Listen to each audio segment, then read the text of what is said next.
Kamusta po mga katambay? Si Kamalong po sa Tambayang Makabayan. Ito po, komentuhan po natin. Ilang mga congressman binibigyan ng issue o pinupulaan po ang pagpunta po ni BP Sara noong nakaraan pong prayer meeting kay Pastor Kibuloy. Mga katambay, may issue po sila. Parang hindi nila matanggap bakit nagpunta ron ang ating BP Sara, mga katambay. Pero bago po natin pakinggan ang mga pahayag ng mga congressman, nagpapasalamat po muli si Kamanong po sa nakakagusto po ng ating maliit na channel sa YouTube, Tambayang Makabayan, ganoon din po sa TikTok. Siyempre, mga komento ni Kamanong. Thank you po mga katambay, mga kababayan. Pakinggan na po natin ang mga congressman na binibigyan nila ng issue ang pagpunta ni Vice President sa prayer meeting. Sa prayer rally. Meron kayo reaction dun sa pagpunta ni Vice President Sara Duterte dun sa pro-Kibuloy SMNA rally na naging anti-BBM rally po nung the other day?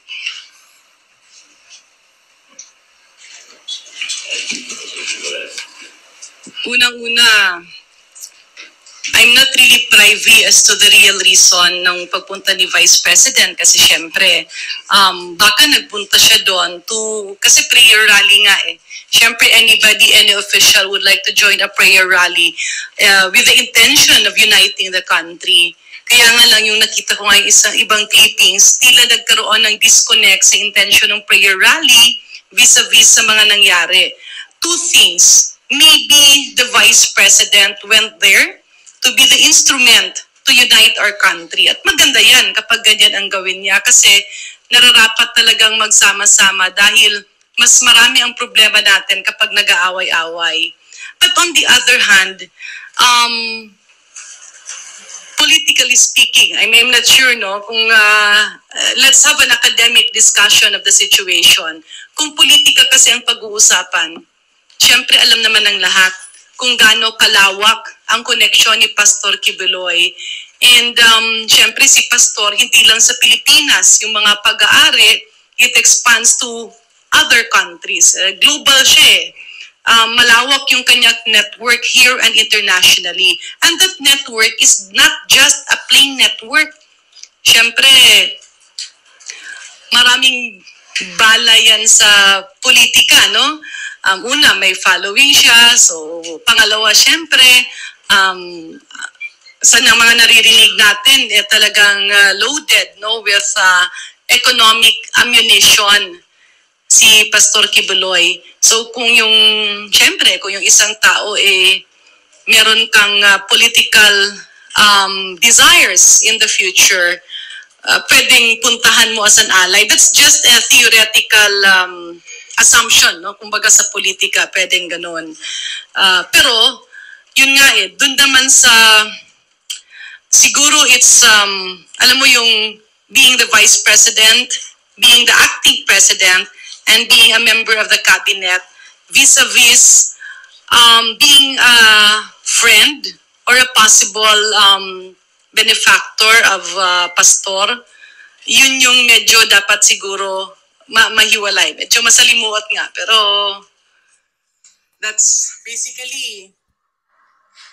Yan po mga katambay, ang pahayag po ng isang congressman. I think si si Congressman Garim, di po ba?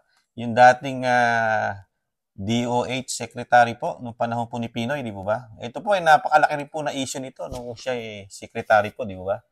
Napakarami, merong parang dingback siya, di po ba? Ang laking korupsyon nung panahon po niya, di po ba? Panahon ni Pinoy. At ito po hindi abogado. I think siya po isang doktor. At nandun din po yung si Erwin Tulfo na congressman na hindi rin abogado, di ba?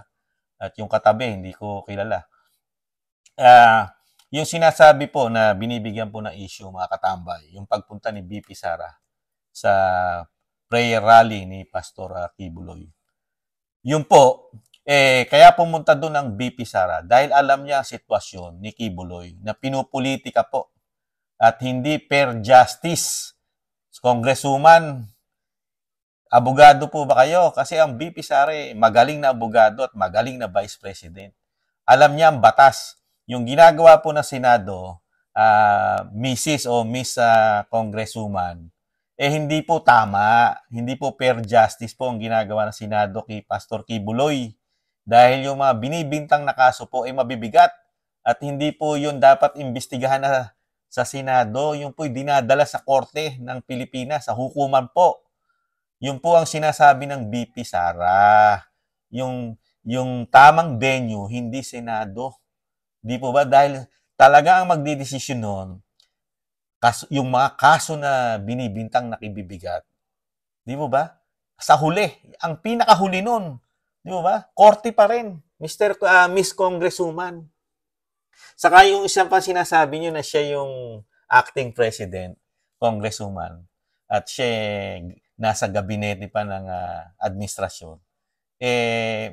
Totoo po ba yun na siya po ba kinikilala pa na ka-unit team? Di po ba?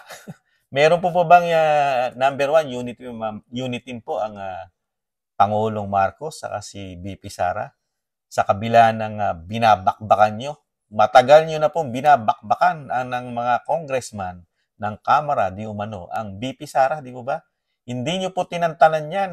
Last year pa po nyo inumpisahan po na bakbakan po yan, di po ba? Inumpisahan nyo po sa confidential fund na wala naman po kayo napatunayan. Di po ba?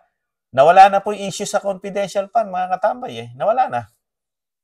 Wala Kasi mismong COA, wala rin makitang korupsyon ng COA. Di ba? Nawala na yon. Ano sinunod nilang issue? Di ba? Sa Senado, galing. Baril naman. Di ba?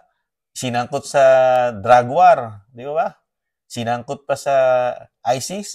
Di ba? Ang Vice President. Saka yung ginagawa po kay Vice President na pamumulitika, sa inyo po galing lahat yan, di umano. Sa Kamara lahat. Di ba? Talagang binakbakan nyo po talaga ang mga Duterte, di ba? Talagang planado po. Kaya nga sabi ni Pangulong Duterte, di ba? Mga pahayag niya po sa prayer rally. Planado. Planado po lahat. Dahil talagang lahat po nasa bolang kristal, di ba? Ang pagplano, sinasabi nga, di umano. Di ba? Mga kaliwang grupo, media, di ba? Mga politiko, di ba? Nagsama-sama po di ba? Iisa direksyon kung paano po di umano bakbakan ng mga Duterte at siraan, di ba? Saka tinutwist po, mahusay po mag-twist. Mag-twist di umano ang media. Ang mga politiko, napakahusay mag-twist, di ba? Pinalalabas nila na namumulitika, maagang namumulitika ang mga Duterte. Pero sa totoo, sa Kamara nagumpisa ang maagang pamumulitika, di ba? Pero sa media, di umano, at sa mga congressman, di ba? Pag nagsasalita sila, parang sa Pangulo dating Pangulong Duterte pa, nag-umpisa ang lahat ng pamumulitika. Parang ngayon lang nag-umpisa. Di ba? Pagkatapos, yurakan sila at pagbintangan, di ba? Ng kung ano-ano, na wala naman silang mailabas na ebidensya. Di ba? Ngayon, nasa na yung baril na sinasabi ng Senado? Nasa na issue ng baril na si Sara Duterte, si Vice President ay nagbuhat o binigyan ng baril ni Kibuloy at ganun din ng dating Presidente Duterte. Nasa na po yun? Yung mga issue. Paano? Puro media mileage lang po yun. Part ng paninira, politika. Politika lang po yan lahat. Di ba? Napakagaling po, mga congressman. Napakagaling po. Napakagaling nila. Magaling silang gumawa ng kwento, magaling sila mag-twist, di ba? Para lang matabunan ang mga issue po nila. Ang totoo pong issue na pinagmulan, raten po. Di ba sabi ni Pangulong Duterte? Raten. Pinakabulok na konstitusyon ng Kamara. Di ba? At ang Senado, raten. Open the book. Di ba? Tinatabunan niyo po ng ano-anong issue. Binabato niyo po sa mga Duterte. Pero kayo po ang may malaking problema sa bansa. Dahil nalaman po ng mga Pilipino ang pinagagawa niyo po sa kabangyaman ng Pilipinas. Taon-taon, malaking pera ang nalulustay di umano na hindi alam ng mga Pilipino. Natuklasan lang po mga extraordinary po. Di ba? Ng Kamara, ng Senado. Nasa na po yun? Mga extraordinary na hindi sinasagot. Mga kilalaking travel fund ng mga congressman. Senado, di ba? Ang lalaki. Yung mga hindi maipaliwanag na pondo, na pipirma lang po kayo, tapos na. Wala pong resibo. Yan po ang issue na pinakamalaki na hindi sinasagot ng mga congressman at ng mga senador. Never nilang sinasagot yung issue niyan. Dinadala nila na maagang namumulitika ang mga Duterte. Ang mga Duterte, walang issue ng korupsyon. Walang isyong korupsyon. Lalo ang Pangulong Duterte, wala silang binabatong korupsyon. Maliban sa drug war, di ba? Sinamahan pa ng baril ngayon, di ba? Pero sila, hindi nila maipaliwanag. Ayaw nilang buksan ang mga libro nila. Never nilang bubuksan. Dahil wala naman silang ipakikita. Nauubos ang pera nang wala silang libro. Walang resibo. Di ba mga tambay? Ganun lang po yun eh. Kaya, kung wala kang maipakitang resibo at wala kang bubuksang libro, i-twist mo ngayon. Kasama mo di umano ang media, ang mga kaliwang grupo, baliktarin mo ang sitwasyon. Mas pasamain mo yung nagsasabi na buksan ng libro mo. Ngayon, ganun ang ginagawa nila di umano. Di ba? Pinasasama nila yung nagpapabukas ng korupsyon nila, ng libro nila. Di ba? Ang mga Duterte, lalo ang dating Pangulong Duterte. Di ba? Dahil masakit po ang katotohanan, di ba? Na sila'y bulok at raten, di ba? Na konstitusyon, di ba? Yun po mga katambay, ang komento ni Kamanong sa napakagagaling at napakahusay at napakalilinis na mga congressman, congresswoman na nasa kamara. Di ba? Muli po, si Kamanong po, nag-iiwan po muli. Siyempre, mahalin natin ating bansa. Ipaglaban natin. Huwag lang sa gyera, mga katambay. Tiis-tiis lang po. May pag-asa pang makabangon tayo muli. Paalam. Bye-bye.